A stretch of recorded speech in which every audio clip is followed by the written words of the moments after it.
Assalamualaikum warahmatullahi wabarakatuh. Perkenalkan, nama saya Pian Saputra, NPM 19210100084, mahasiswa jurusan Hukum Keluarga Fakultas Syariah UIN Raden Intan Lampung. Dalam video ini saya akan menjawab pertanyaan dari soal ujian komprehensif Kesyariahan 1 oleh dosen penguji Bapak Dr. Muhammad Zaki MAG.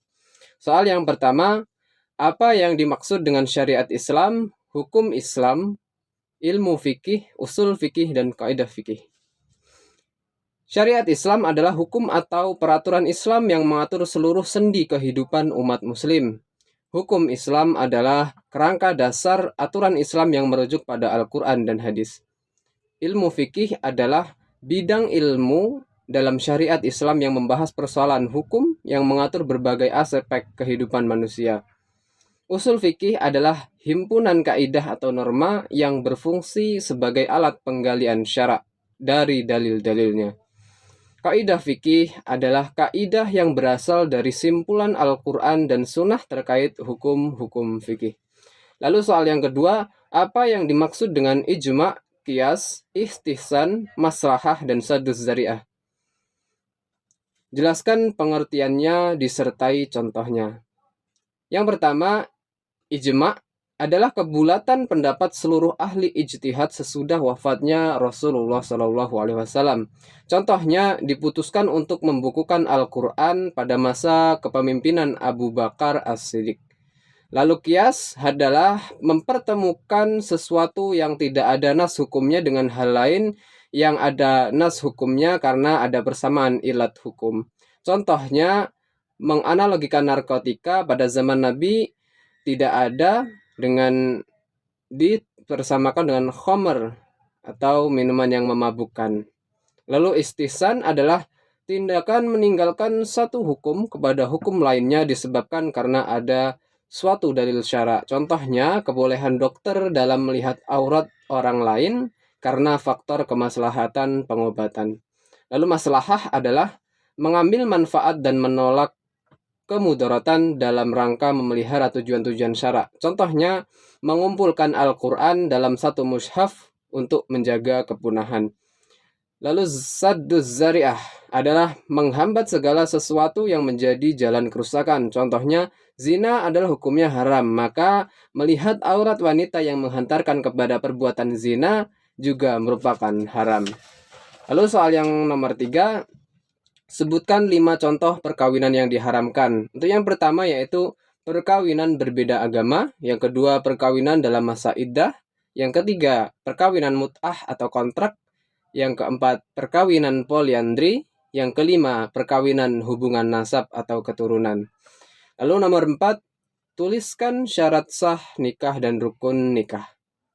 Syarat sah nikah diantaranya yang pertama beragama Islam bagi pengantin lelaki dan wanita, yang kedua bukan pria mahram bagi calon istri, yang ketiga mengetahui wali akad nikah, yang keempat tidak sedang melaksanakan haji, yang kelima tidak karena paksaan. Lalu rukun sah nikah, yang pertama ada mempelai laki-laki, yang kedua ada mempelai wanita, yang ketiga ada wali nikah dari perempuan, yang keempat ada saksi nikah, lalu yang kelima ijab kabul. Lalu soal yang terakhir nomor 5, tuliskan 2 ayat dan 2 hadis tentang hukum keluarga. Yang pertama ada dalam Quran surat Az-Zariyat ayat 49 yang berbunyi, Bismillahirrahmanirrahim. Wa min kulli syai'in khalaqna zawjaini la'allakum tadhakkarun. Yang artinya, dan segala sesuatu kami ciptakan berpasang-pasangan supaya kamu mengingat kebesaran Allah. Quran surat Az-Zariyat ayat 49. Lalu ayat Al-Quran yang kedua, Bismillahirrahmanirrahim.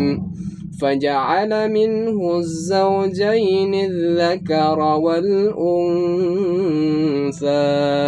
Yang artinya, lalu Allah menjadikan daripadanya sepasang laki-laki dan perempuan. Quran surat Al-Qiyamah ayat 39.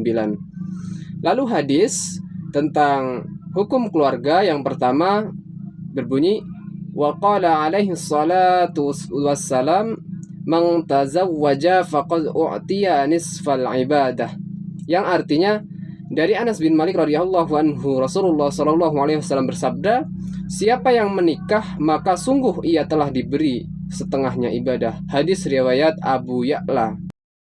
Lalu hadis yang kedua berbunyi wa qala alaihi salatu wassalam ittamisur rizqa bin nikah, yang artinya dari Ibnu Abbas radhiyallahu anhu, Rasulullah shallallahu alaihi wasallam bersabda, carilah rezeki dengan menikah. Hadis riwayat Ad-Dailami. Sekian yang dapat saya sampaikan. Semoga video ini dapat memenuhi tugas dari ujian komprehensif bidang kesyarian 1. Saya akhiri. Wassalamualaikum warahmatullahi wabarakatuh.